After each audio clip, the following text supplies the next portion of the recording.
2 months had passed since the contract was torn. 2 months of something Kashara never thought she would have again. Happiness.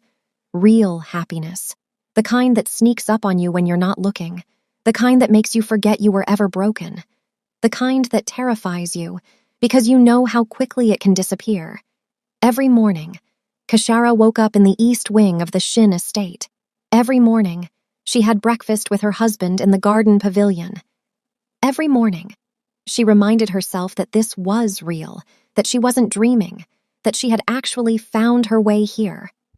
She was no longer just the CEO's wife. She was senior consultant for international partnerships at Hanul Corporation. A real position, real responsibilities, real power. She had earned it. Her days were filled with meetings, negotiations, strategy sessions. She spoke 4 languages fluently, and she used every single one. The employees who had once whispered about her now respected her. The board members who had doubted her now sought her advice. The media who had called her a publicity stunt now called her formidable. Kashara Whitmore Shin had arrived, and she was not going anywhere. But happiness, as Kashara knew all too well, never lasts forever. It started with a phone call. Kashara was in her office at Hanul Corporation, reviewing contracts, preparing for a meeting with investors from Singapore. Her 3rd cup of coffee was getting cold on her desk. Her assistant knocked on the door. "Mrs. Shin?" "Yes. There's someone on the phone for you." "They say it's urgent." Kashara frowned. "Who is it?" "They wouldn't give a name, but they said—" Her assistant hesitated. "They said to tell you. The past always catches up." Kashara's blood ran cold. That phrase. She knew that phrase. "Transfer the call," she said. Her voice was steady, but her heart was racing. The phone rang once. She picked it up. "Hello, Kashara." The voice was familiar, hauntingly familiar, a voice she hadn't heard in over a decade. "Mama," Kashara whispered. Denise Whitmore, the woman who had given birth to her, the woman who had abandoned her at age 7, the woman who had chosen drugs over her own daughter, the woman who had disappeared and never looked back. "Surprised to hear from me?" Denise asked. "How did you get this number?" "Baby girl, you're all over the news. The American woman who married the Korean billionaire." "Hard to miss." Kashara closed her eyes. Of course, the media coverage, the magazine interviews, the photographs that had spread around the world. She had become famous, and fame attracts vultures. "What do you want?" Kashara asked. Her voice was cold, hard, the voice of a woman who had learned to protect herself. "I'm in Seoul," Denise said. "I want to see you. I want to explain." "Explain what?" "How you left me at a bus station when I was 7. How you walked away and never came back. How I spent 11 years in foster care because you couldn't stay clean."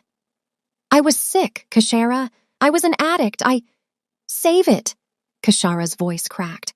"I don't want to hear your excuses." Silence on the other end.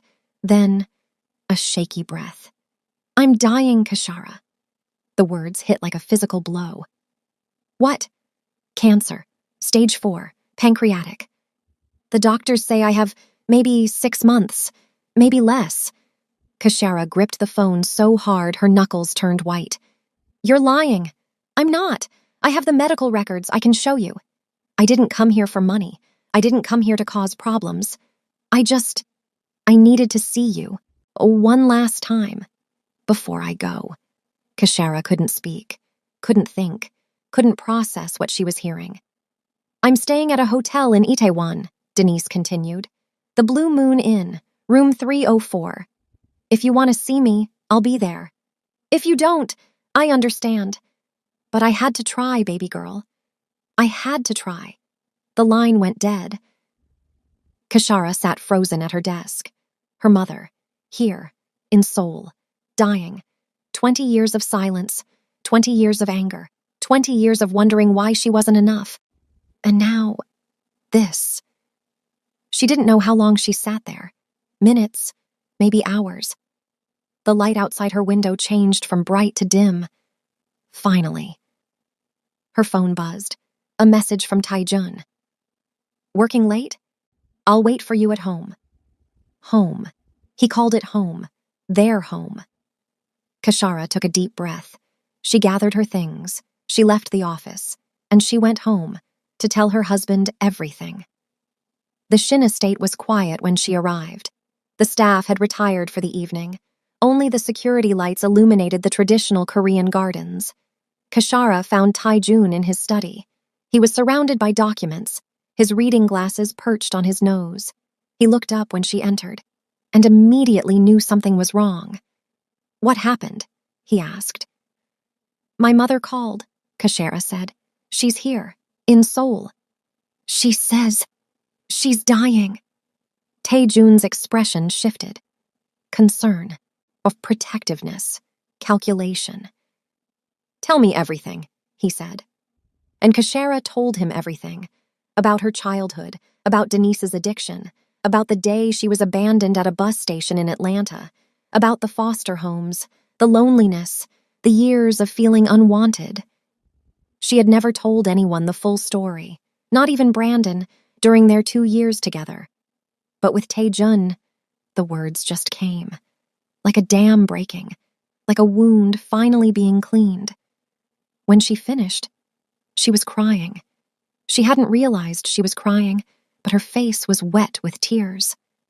Taejun pulled her close. He held her against his chest. He didn't speak, he just held her. What do I do? Kashara finally asked. Part of me wants to see her, to understand, to, I don't know, get closure. But part of me is so angry, still, after all these years. Part of me wants to tell her to go to hell. Both parts are valid, Taijun said quietly. Both parts are you. The question is, which part do you want to lead? Kashara pulled back. She looked at him. What would you do? Taijun was quiet for a moment. My father was cruel, he said finally. He raised me to be a weapon, a machine. He never told me he loved me, not once. When he died, I felt nothing.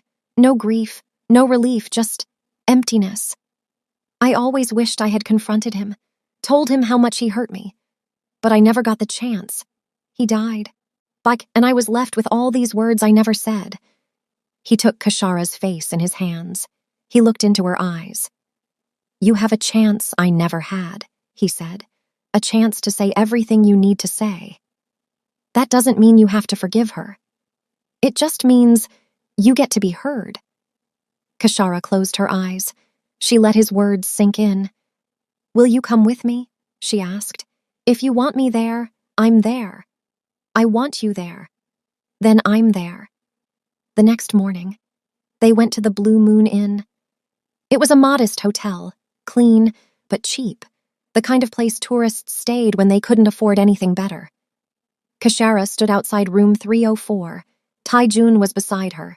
His presence was steady, reassuring. She raised her hand to knock, hesitated, then knocked. Footsteps inside. The door opened, and Kashara saw her mother for the first time in 20 years. Denise Whitmore looked small, fragile. The years had carved lines into her face. Her hair was thin and streaked with gray. Her body was gaunt. Illness had taken its toll, but her eyes were the same eyes Kashara saw every time she looked in the mirror. Baby girl, Denise whispered. You came. Don't call me that, Kashara said. Her voice was harder than she intended. You haven't earned that. Denise flinched, but she nodded. You're right, I'm sorry. Can I at least invite you in? Kashara glanced at Taijun. He gave a small nod. They entered the room. It was small. A single bed, a dresser, a window overlooking a busy street. Medical documents were spread across the dresser, pill bottles lined up like soldiers, evidence of a body at war with itself. Denise sat on the edge of the bed. Kashara remained standing. Taijun stood near the door, watchful, protective. Thank you for coming, Denise said. I know you didn't have to. I know I don't deserve it. You're right, Kashara said. You don't. So explain to me, why should I give you even 5 minutes of my time? Denise took a shaky breath. Because I owe you the truth. I owe you my story. Not as an excuse, but as an explanation. You deserve to know why things happened the way they did. Kashara crossed her arms. I'm listening. Denise looked down at her hands, thin, trembling, the hands of a woman who had lived hard and was dying harder. I grew up poor, she began. Dirt poor, in a house with no running water half the time. My mama was mean, cruel. She used to beat me for breathing too loud. By the time I was 13, I was already drinking, already looking for escape. By 15, I found harder stuff, and that was the beginning of the end. She paused, took a breath. I met your father when I was 19. Jabari Whitmore. He was beautiful, kind, the first person who ever made me feel worth something. We were going to get married, going to have a family, going to escape together. But then, her voice cracked, he was killed. Robbery at a gas station, wrong place, wrong time. I was 6 months pregnant with you. Kashara felt her chest tighten. She had never known her father, had never even known his name. Brandon had never asked about her past. Tae-Jun had asked, but she hadn't been ready to share. Now, she was hearing it from the woman who had been there. After Jabari died, I broke, Denise continued. Completely broke. The drugs got worse, everything got worse. But when you were born, I tried. I really tried. For 7 years. I tried to be a good mother. But the addiction was stronger, the pain was deeper. And one day, I realized I was going to destroy you. I was going to take you down with me. So I made a choice. Tears were streaming down Denise's face now. I left you at that bus station, not because I didn't love you, but because I loved you too much to watch you suffer. I thought you would be better off, in the system, away from me. I thought someone else could give you what I couldn't. And did you ever think about coming back? Kashara demanded. Did you ever think about finding me? Every single day, Denise whispered. Every single day for 20 years. But by the time I got clean, by the time I was stable, you were already in college, already building your life. I didn't want to disrupt that. Didn't want to bring my mess into your success. So I watched from a distance, newspaper articles, social media. I watched you graduate, watched you move abroad. And I was so proud, Kashara, so proud of who you became. Despite me, not because of me. Kashara's throat was tight. Her eyes were burning. Why now? She asked. Why come now, when you're dying? Because I'm out of time, Denise said. Because I can't leave this world without you knowing the truth. Without you knowing that I'm sorry. Without you knowing that you were always loved. Even when I wasn't there to show it. Silence filled the room, heavy, suffocating. 20 years of silence, finally broken. Kashara didn't know what to say, what to feel, how to process any of this.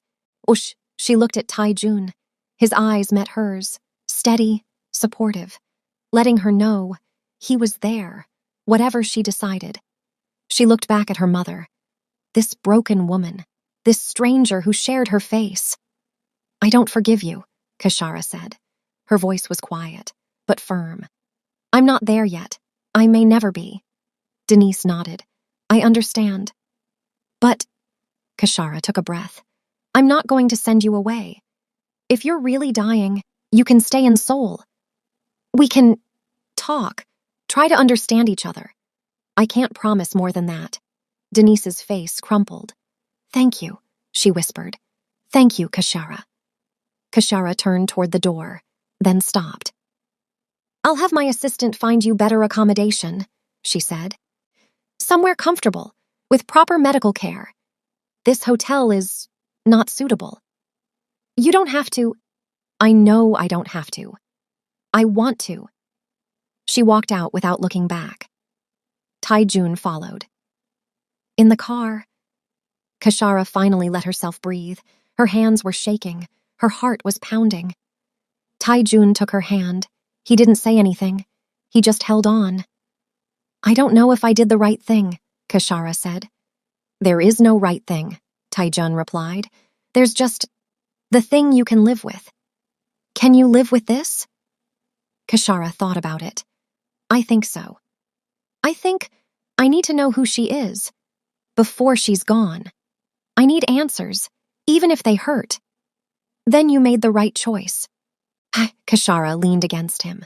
Let herself be held, let herself be weak, just for a moment. Thank you, she whispered, for being here. For not judging me. For everything. You don't have to thank me, Taijun said. You're my wife. Where you go, I go. Whatever you face, we face together. Kashara closed her eyes. She let his words wash over her, let herself believe them. She had spent so long alone, fighting alone, surviving alone. Now, she had a partner, a true partner, and that made all the difference. The weeks that followed were intense. Kashara met with Denise regularly. Dinners at quiet restaurants, walks through Seoul's parks, long conversations that sometimes ended in tears, and sometimes ended in silence. She learned things she had never known, about her father Jabari, about Denise's own abusive childhood, about the cycles of pain that had shaped their family for generations. None of it excused what Denise had done, but it helped Kashara understand. Understanding didn't mean forgiveness, but it meant less anger, less weight, less of the burden Kashara had been carrying for 20 years. Slowly, something began to heal. But just as things were stabilizing with Denise, chaos erupted from another direction. It started with Brandon. She was leaving the office late one evening. The parking garage was empty. Her heels echoed against the concrete. And then she saw him, leaning against her car, waiting. Brandon Hayes, the man she had almost married, the man who had betrayed her, the man who had run away when the scandal broke. He looked terrible, unshaven, exhausted. His expensive suit was wrinkled, his eyes were bloodshot. Keshara, he said. His voice was desperate. Please, just hear me out. Keshara stopped 10 feet away. She didn't move closer. How did you get in here? I still have my old access badge. They haven't deactivated it yet. She made a mental note to fix that. What do you want, Brandon? I want you, he said. I want us, back. I made a mistake, a terrible mistake, but I still love you. Keshara stared at him. This man, this weak, selfish, pathetic man. She had almost built a life with him. She had almost given him her future. And now, looking at him, she felt nothing. No anger, no sadness, no longing, just emptiness. You made a mistake, she repeated. That's what you call it? You cheated on me, got another woman pregnant, planned to marry me while hiding her. And when everything fell apart, you ran. You abandoned your pregnant mistress, fled the country. And now, a year later, you show up wanting me back? When you say it like that, there's no other way to say it, Brandon. Those are the facts. Those are your choices. She stepped closer. Her voice dropped to ice. Let me make something very clear. I am not your backup plan. I am not your second choice. I am not the woman you crawl back to when everything else fails. Keshara, please. I am Keshara Whitmore Shin, wife of the most powerful man in Seoul, senior executive at Hanul Corporation, a woman who turned your betrayal into an empire. She leaned in close. Her eyes were cold. And you are nothing to me. Not anymore. Not ever again. Brandon's face went pale. You don't mean that. I mean every single word. She straightened. She smoothed her coat. She looked at him one final time. Go home, Brandon. Go back to America. Find whatever's left of your pathetic life and rebuild it. But do not come near me again. Because the next time you show up, it won't be security escorting you out. It will be lawyers. And my husband's lawyers are very expensive. Brandon opened his mouth, closed it, opened it again. Nothing came out. Kashara walked past him, got in her car, drove away. She didn't look in the rearview mirror, not once. That night, she told Taijun what happened. They were in their bedroom, the room they now shared, not separate quarters anymore, not the careful distance of their contract days. A real bedroom, a real marriage. Taejun listened without interrupting. His jaw tightened when she described finding Brandon at her car. His hands clenched when she repeated Brandon's words. But he didn't explode. He didn't rage. He waited until she was finished.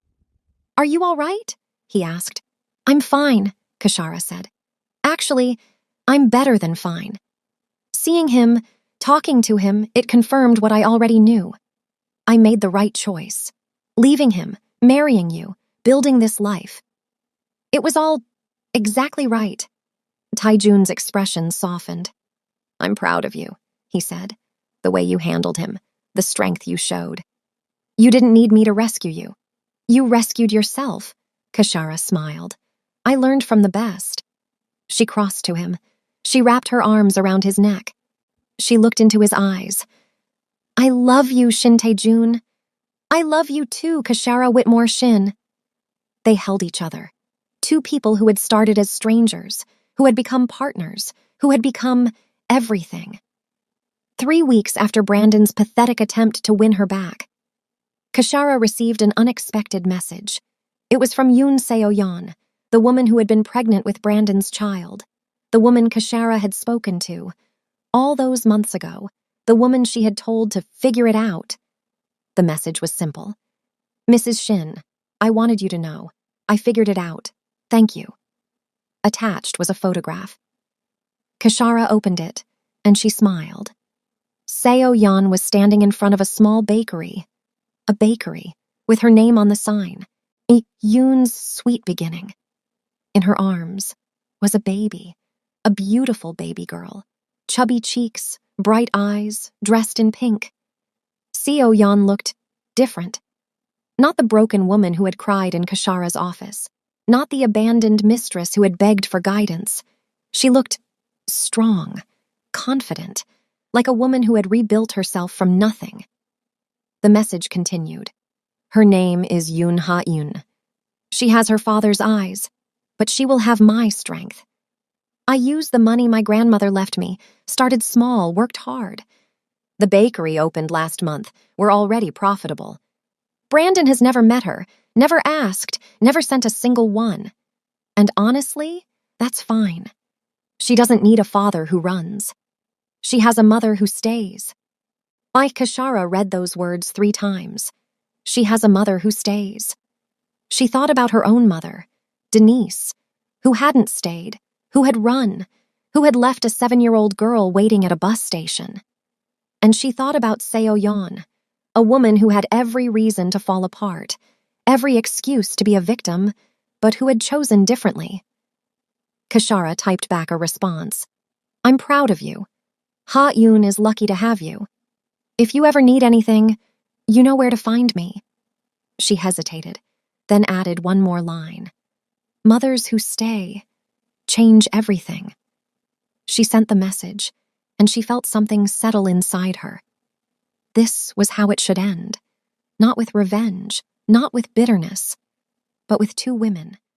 Both betrayed by the same worthless man, rising anyway, building anyway, thriving anyway. As Brandon Hayes had tried to destroy them both, and they had both turned his destruction into foundations. Seo-yeon had her bakery, her daughter, her new beginning. Kashara had her husband, her career, her empire. And Brandon? Brandon had nothing. No job, no fiancé, no mistress, no daughter he would ever know, just the ruins of every relationship he had burned. Karma, Kashara thought, didn't always come with thunder. Sometimes it came quietly, in the success of the women you underestimated, in the joy of the lives you tried to break, in the happiness that happened without you. She closed her phone. She smiled. And she went home to her husband. 3 months later, Kashara discovered she was pregnant. She found out on a Tuesday morning, a home test, 2 pink lines, clear as day. She sat on the bathroom floor, staring at the test, trying to process what it meant. A baby, their baby, a life growing inside her. She thought about her own mother, about the cycles of pain, about the fear of repeating mistakes. Could she be a good mother? Did she even know how? She had never had an example to follow, only examples of what not to do. Her hands were shaking when she finally stood. Her heart was racing when she walked to Taijun's study. Her voice was trembling when she knocked on the door. "Come in," he called. She entered. He looked up from his documents, saw her face, immediately stood. "What's wrong? What happened?" Kashara couldn't speak. She just held up the test. Taejun stared at it. His eyes widened, his mouth opened. "Is that? I'm pregnant." Silence. Complete silence. Then, Taejun crossed the room in 2 strides. He pulled her into his arms. He held her so tight she could barely breathe. "A baby," he whispered. "We're having a baby." "Are you happy?" Kashara asked. Her voice was small, uncertain. He pulled back. He looked at her with eyes full of wonder.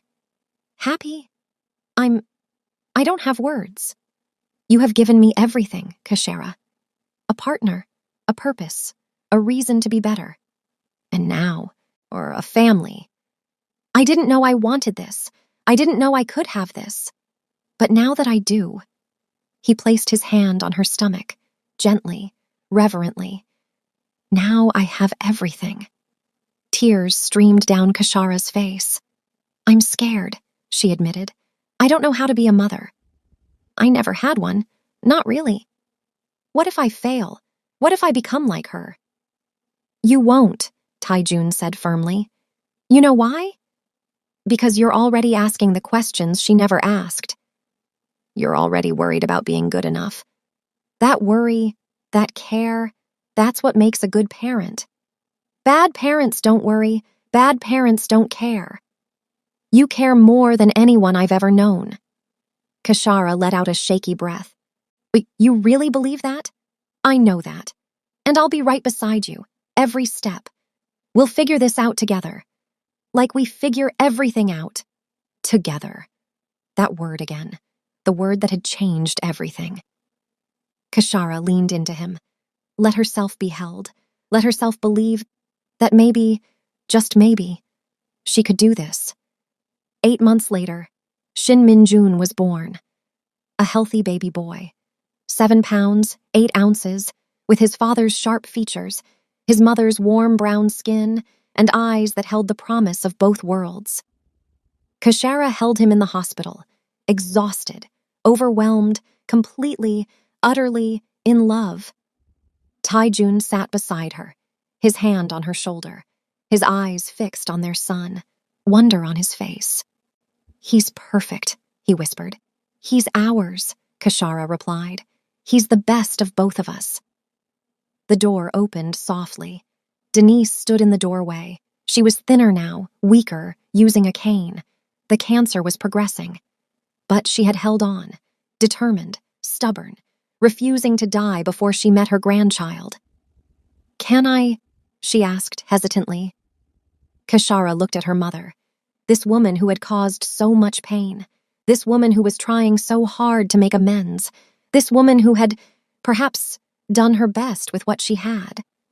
"Come in," Kashara said. "Come meet your grandson." Denise approached slowly, each step an effort. She looked at the baby with tears in her eyes. "He's beautiful," she whispered. "Oh, just like his mama." Kashara felt something shift inside her, something old, something heavy, something that had been weighing her down for 20 years. "Would you like to hold him?" she asked. Denise's eyes widened. "Really? You'd let me?" "Yes, I would." Carefully, gently. Kashara transferred Minjun to her mother's arms. Denise held him like he was made of glass, like he was the most precious thing in the world, like holding him was healing something inside her too. "I don't deserve this," she whispered. "None of us deserve anything. We just do the best we can. And we hope that love is enough." It wasn't forgiveness, not completely. The scars were too deep, the years too long. But it was something. Of peace, acceptance, the beginning of letting go. Denise passed away 6 weeks later, peacefully, in her sleep. It was hard. Harder than Kashara expected, grieving for a mother she had only begun to know, mourning a relationship that might have been. But she didn't fall apart. She had too much to live for now, a husband who loved her, a son who needed her, a life she had built from the ashes. Because that's what Kashara Whitmore Shin did. She survived, she adapted, she rose. If this story touched your heart, hit that subscribe button, turn on notifications, and leave a comment telling me, what hit you the hardest? Was it the reunion with Denise? The confrontation with Brandon? Yoon Seo-yeon newfound strength? Or the birth of baby Minjun?